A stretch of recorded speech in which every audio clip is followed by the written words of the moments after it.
All right. I want to talk about fan bases. Well, I really don't want to talk about fan bases. I want to talk about some boxers that we're not so much a fan of. So I'm going to lead it off with this one. These are a couple boxers I'm just not that big on. One of them is Anthony Joshua. And another one is Joyce. Two heavyweights. I'm not really big on these guys. Anthony Joshua has a much bigger fan base than Joyce. Oh, yeah, for sure. But both from the UK. Both from the UK. I'm not. I'm just not feeling Anthony Joshua. I've never really cared for him too much as a boxer. I'm not talking about him as a person, but as a fighter, he just never really got me hyped up at all. Yeah. So do you think it's going to be any changes with Derrick James as his new trainer, though? Because even though he's one fight in, I believe, with Derrick James, do you see any changes? I mean, it's going to be some alterations, but I mean, at this point of his career, I think he just is what he is. Who he is at this point. He don't throw a lot of punches. A lot of times, it seems like he's not really giving you his all. He gets caught up too much in trying to box. Yeah. Instead of opposing his will. You know what I'm saying? A big, strong guy like himself, he should be trying to oppose his will. He doesn't fight to his size, because usually he has the size advantage when he go. Yeah, I mean his strength. I mean he's stronger than a lot of guys. He can punch. Yeah. When he decides to punch, he just doesn't do it enough for me. I think even when he fought Usyk numerous times, 2 times he fought him, utilize that size and strength at all. Yeah, he didn't impose himself as the bigger man. Yeah. I mean Usyk is a cruiserweight coming up. Obviously, you know what I'm saying? That's not his first fight at heavyweight or whatever, but he didn't make the guy look small at all. So I want to ask you this, though. What do you don't like about Joyce? He just fresh off his fight against Zhang, so why you don't like Joyce? Why I don't like Joyce? I just don't see what everybody else see. I don't see a lot of talent. I don't see a lot of pop on his punches. I just don't see the hype. I don't see why people talk about him the way he gets talked about. It seemed like Zhang beat him easy. He kept catching him with that overhand left over and over and over. Yeah, I mean he couldn't even see a basic straight left hand. Yeah, and I think people are worried and scared of a guy like Jared Anderson going against him. I don't think he would have much to worry about against a guy like Joyce. In my opinion, I think Joyce is shot. I don't think he got much left in the tank at all. He's up there in age too, and he's in his late 30s. Yeah. I don't see much that this guy has to offer. You don't see much upside in Joyce at all. You see, you know. No, I don't think he's a big. I don't think he's a big threat to no rising heavyweight contender. I think he'll be a nice test, just because he's been around for a while. But if I was a promoter, I would throw a guy like Jared Anderson in with him with no problem. I'd sit back and. It seems like people say that Jared Anderson is not ready for Joyce or Zhang, but.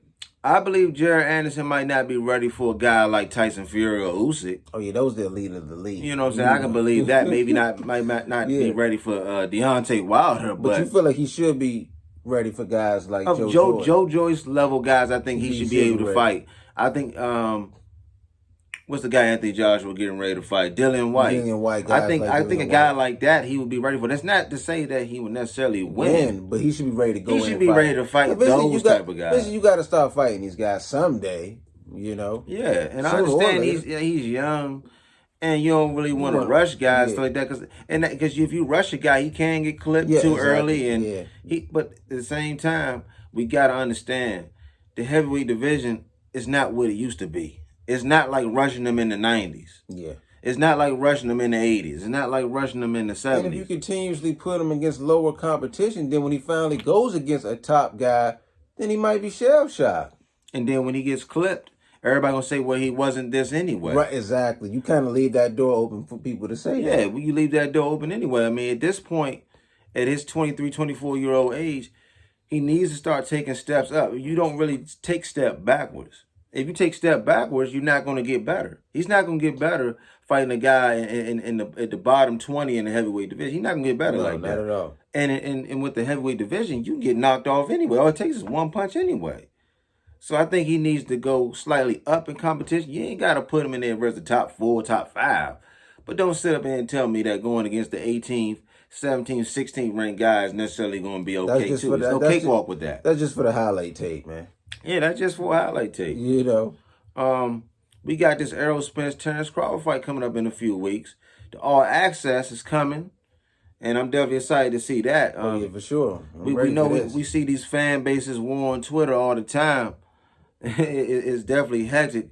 This is the biggest fight to me in boxing. I'm definitely ready to check this one out. But we got a few more weeks. And so I'm just going to enjoy this all access. Oh yeah, definitely ready for this. This has been a long time coming. So yeah, it's been too long, man. I'm glad these guys got this deal done.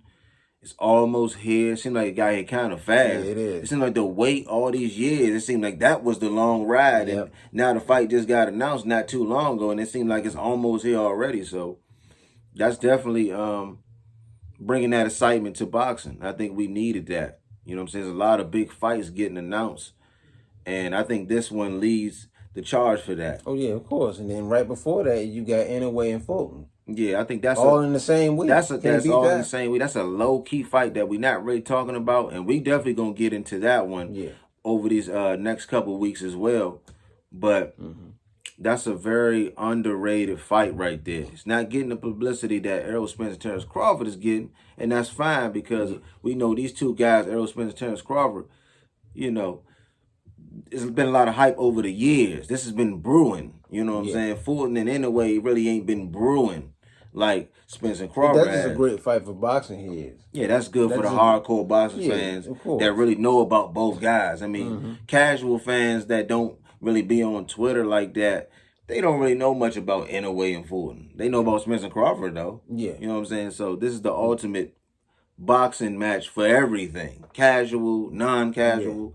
So man, we definitely appreciate y'all joining the Adams Boxing Show for this unfiltered boxing talk. We got a lot of this coming soon, so y'all stay tuned for that. Yes, indeed. So we'll see y'all next time. I'm Jermaine. This is my brother Wayne, Adams Boxing Show, and we see y'all next time. Peace out, y'all.